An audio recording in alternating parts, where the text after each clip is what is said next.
کہ ایک ہے انفرادی منصوبہ بندی اور ایک ہے اجتماعی منصوبہ بندی. انفرادی منصوبہ بندی، اجتماعی منصوبہ بندی. اجتماعی منصوبہ بندی حرام ہے.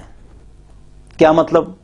آسان مطلب ہے، 2 ہی بچے اچھے، بس 3 بچے بس، یہ کام حرام ہے. اس کے لیے کوشش، محنت اور گلی گلی دعوت، اخباروں میں لکھنا، چھوٹا خاندان زندگی آسان، بچے 2 ہی اچھے، یہ نعرہ قریب بکفر ہے.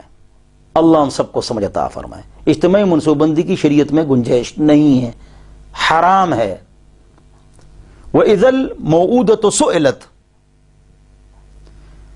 آپ نے یہ آیت پڑھی ہے اِذَا الشَّمْسُ كُوِّرَتْ، تو اس کے اندر یہ آیت ہے کہ قیامت کے دن پوچھا جائے گا اس لڑکی سے جس کو زندہ درگور کیا گیا تھا کہ کس جرم کی پاداش میں اس کو زندہ درگور کیا گیا تھا. وَإِذَا الْمَوْءُودَةُ سُئِلَتْ. مسلم شریف میں فرماتے ہیں کہ جو آدمی ایسی حرکت کرے جس کی وجہ سے، ایسا کام کرے جس کی وجہ سے بچے کم ہوں یا نہ ہوں، ذالک وعد خفی، یہ چھپا ہوا قتل ہے. مسلم شریف، چھپا ہوا قتل ہے. جس طرح بچے کو زندہ درگور کیا جائے، بچی کو زندہ درگور کیا جائے، تو یہ چھپا ہوا قتل ہے. اسی طرح اس بات کو بھی آپ سمجھ جائیں کہ جس طرح اجتماعی منصوبہ بندی حرام ہے تو انفرادی منصوبہ بندی جائز ہے. اور جب آپ سنیں گے تو آپ خوش ہو جائیں گے کہ اسلام سخت نہیں ہے. منصوبہ بندی کی اجازت بھی ہے، جو انفرادی ہے وہ بتاتا ہوں. چنانچہ ایک خاتون کے ہاں بچہ پیدا ہو گیا اور وہ میاں بیوی ایسی کوئی ٹیبلٹس استعمال کریں یا آپریشن کر لیں،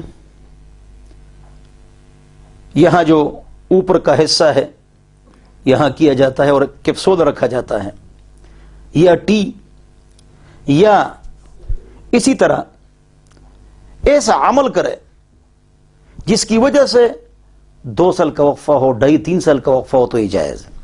چنانچہ مسلم شریف میں ہے کنا نعزل والقرآن ینزل. صحابہ فرماتے رضی اللہ عنہم اجمعین کہ ہم عزل کرتے تھے، بچہ پیدا نہ ہو جائے اور اخراج باہر ہو،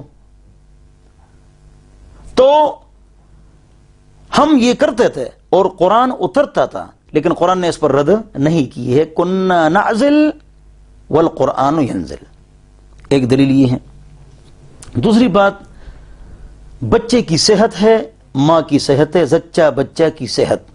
دوسرا مسئلہ یہ ہے، تو اگر ایک عورت ہے اور اس کی صحت بہت زیادہ کمزور ہے اور وہ 3 سال کا وقفہ کرے، 4 سال کا وقفہ کرے، نیک ڈاکٹر اس کو کہے، اللہ والا حاذق حکیم اس کو کہے کہ اگر آپ کا بچہ پیدا ہو جائے گا یا آپ حاملہ ہو جائے گی تو آپ کو یہ نقصانات ہوں گے، تو وہ 3، 4، 5، 6 سال کا وقفہ کر سکتی ہے. 2 گنجائشیں آ گئیں، 2 اجازتیں مل گئیں. آگے اور بھی گنجائشیں ہیں، شریعت سخت نہیں ہے. اسی طرح تیسری جو گنجائش ہے وہ یہ ہے کہ ایک عورت کے بچے پیدا ہوتے ہیں، خاتون کے، بڑے آپریشن سے. ڈاکٹر کہتے ہیں کہ 3-4 بچے پیدا ہو سکتے ہیں، زیادہ نہیں. اب ایک عورت کے 4 بچے بڑے آپریشن سے پیدا ہو گئے، اب 5واں بچہ پیدا ہو جائے گا تو یہ مر جائے گی یا عضو معطل ہو جائے گا. یہ مستقل نسبندی کرے، مستقل منصوبہ بندی کرے تو یہ جائز ہے، اس کی اجازت ہے.